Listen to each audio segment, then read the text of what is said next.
This is not the next StarCraft. Neither is it aiming to revolutionize the genre with a big idea.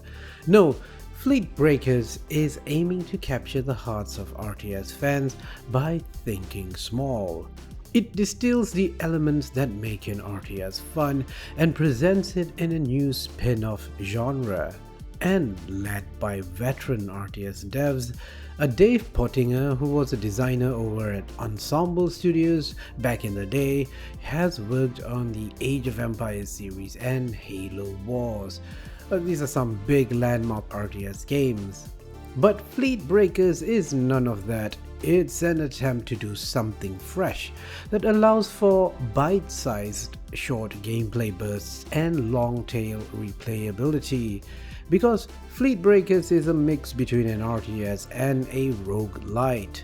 That's the screen you see here, where you can fight battles to win hexes on this board, earning credits, knowledge points and resources so that you can feel better and better ships. This isn't your typical RTS, it feels different, a lot different. The RTS part of the game, where you get a base, build some shields and resource gathering buildings and control some ships, is like the mobile game version of an RTS. I'm not saying that this could be ported to mobile, but you know what, scratch that. I do think this probably could be ported to mobile.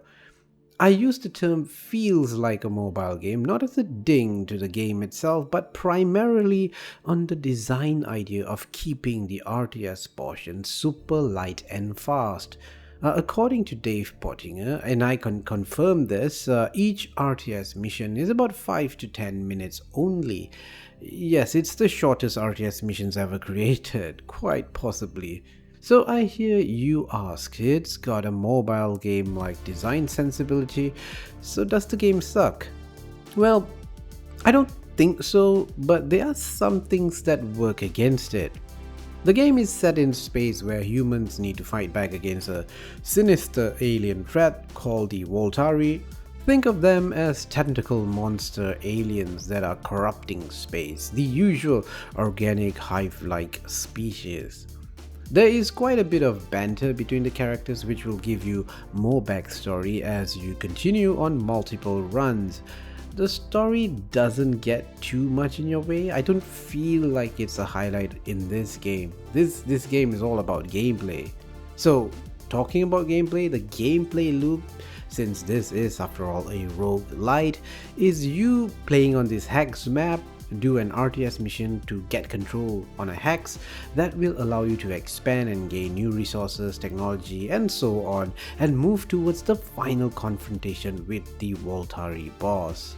Each turn, basically every hex you attempt to control is a turn, will also see the Voltari expand and gain points for themselves that will unlock more powerful things for them, which is obviously a bad news for you. Now, early runs is oftentimes impossible because you'll need to fail and fail again and again to gain these meta game points that will unlock persistent upgrades. Yes, similar to another game which I absolutely loved, Nordhold. That's a tower defense roguelite game though. It gets easier the more you play the game, and eventually you will be able to defeat the Voltari. If you hate the feeling of losing, well, Fleetbreakers isn't a game for you, because failure isn't a necessity to progress. Well, that's basically the roguelike gameplay loop, which could be incredible and offer immense replayability. But does the gameplay itself hold up?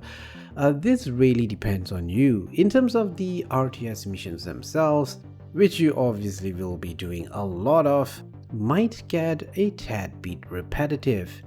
There are different mission types, but you'll be doing the same thing a lot early on in the game. Construct something and survive for 1 minute, retrieve data and not die, destroy all the enemy. It has very dumbed down base building, extremely dumbed down. where shield generators basically extend the shield for your ships. You can mine for prism points, or is it prisma points, which lets you replenish ships and build other structures. That's about it. Remember, these are 5-ish minute missions after all, so there's not too much depth in building out a complex base from your mothership.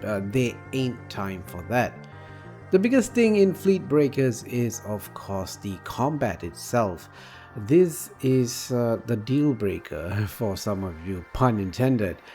It's very much a game of controlling a handful of squads, maybe 4 squads of ships max.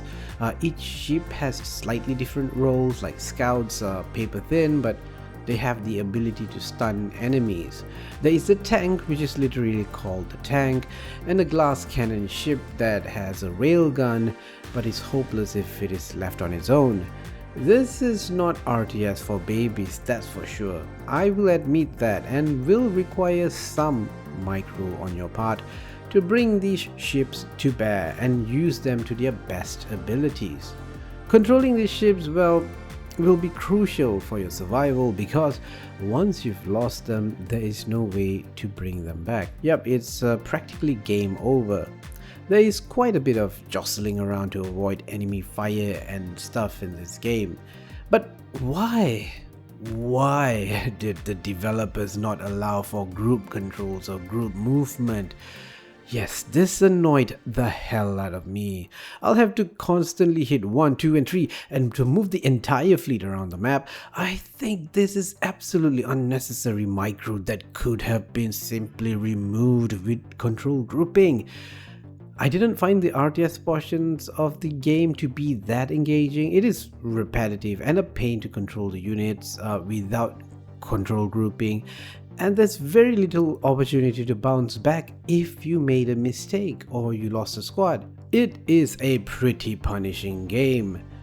But I do like the idea of what is essentially a strategic map of hexes to expand and gain new stuff. If only the mission-to-mission gameplay was great. For now, I think it's just not good enough for me. I think Fleetbreakers will have to try harder to carve out a niche of its own here. It needs to really dial up the fun with better mission design.